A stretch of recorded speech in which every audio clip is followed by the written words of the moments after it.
Hollywood got close to the story. Tonight we get closer to the record. Before Fire in the Sky became one of the most disturbing alien abduction films ever made, it was a missing person case in the Arizona woods. November 5th, 1975. The Apache Sitgraves National Forest. A crew of men had been thinning trees near Turkey Springs, not far from Heber, Arizona. It was ordinary contract work: saws, brush, cold air, tired men heading home after dark. In the truck were members of a forestry crew led by Mike Rogers. One of them was 22-year-old Travis Walton. The workday was over. They were driving back through the trees when the crew said they saw a light. Not a porch light, not a headlight. A bright object hanging low over the forest.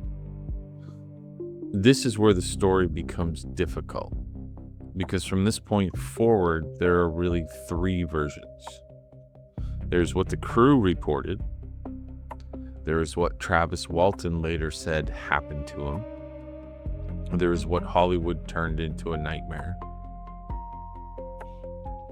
The crew's account begins on the forest road. They said the truck slowed near the light. Walton got out. He moved towards it, maybe curious, maybe stunned, maybe unable to believe what he was seeing. Then came the flash.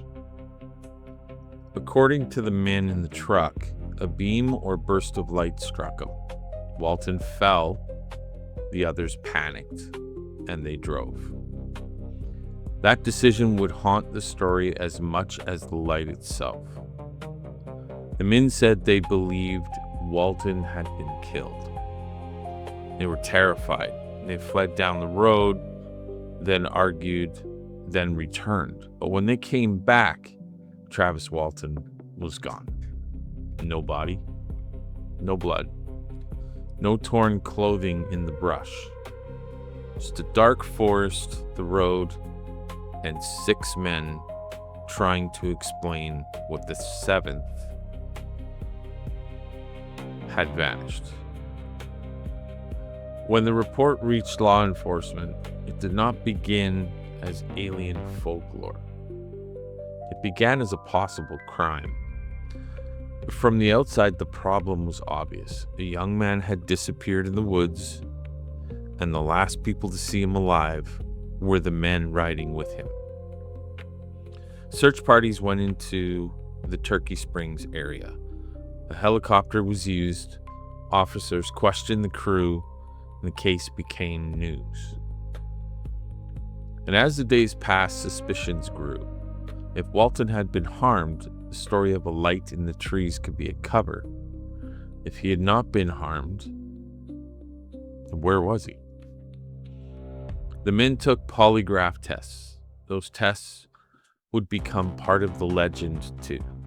Passed, failed, inconclusive, disputed, repeated in magazines, argued over by believers and skeptics for decades. The clean version is tempting. 6 witnesses saw something. The machines believed them. Therefore, the story must be true. But the record is not that clean. You see, polygraphs are not proof. The results were complicated. Different examiners, different circumstances, different interpretations. To skeptics, the tests were weak evidence at best. To believers, they were the reason the case refused to go away. Then after 5 days, the phone rang.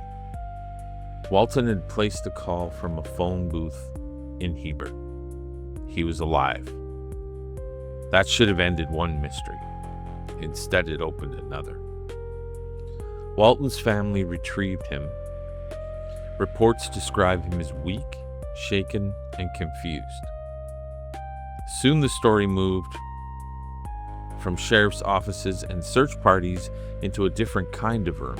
Interviews, UFO researchers, television studios, magazines, and eventually a book. Walton said he remembered waking in a strange place, not in the forest, not in a hospital he recognized, somewhere white, hard, unfamiliar.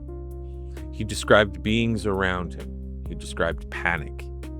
He described fighting to get away. He described other figures, more human in appearance, and a mask placed over his face before everything went dark again.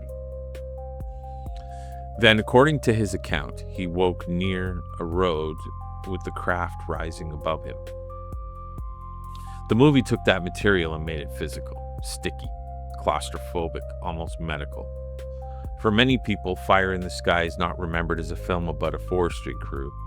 It is remembered as the scene inside the craft.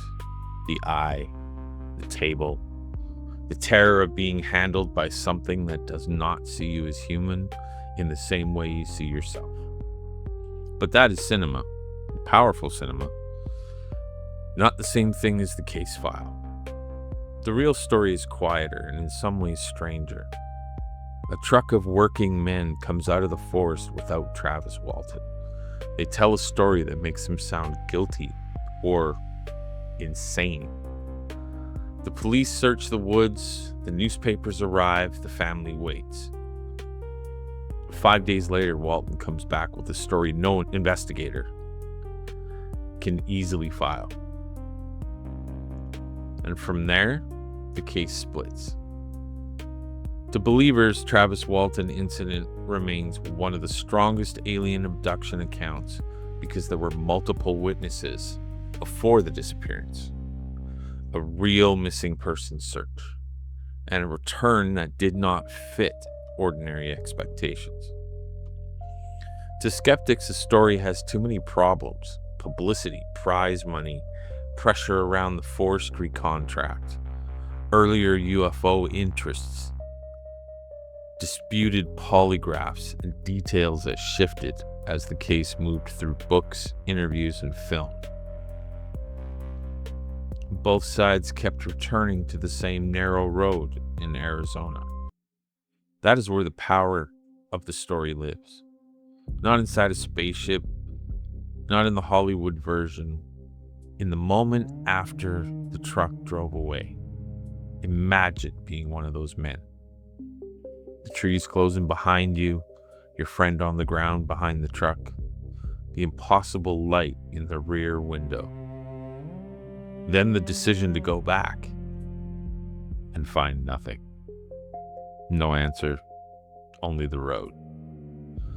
The incident became famous because of aliens, but it endured because of absence. For 5 days, Travis Walton was a missing man. For 5 days, the crew were possible witnesses, possible cowards, possible suspects, or possible liars. For 5 days, the forest held the only answer. And when Walton returned, the answer he gave was bigger than the question the police had started with. Maybe it was a hoax. Maybe it was a misremembered event pulled into the UFO age. Maybe it was exactly what Walton said it was. The archive doesn't settle it. It only keeps the pieces close enough that they still unsettle each other.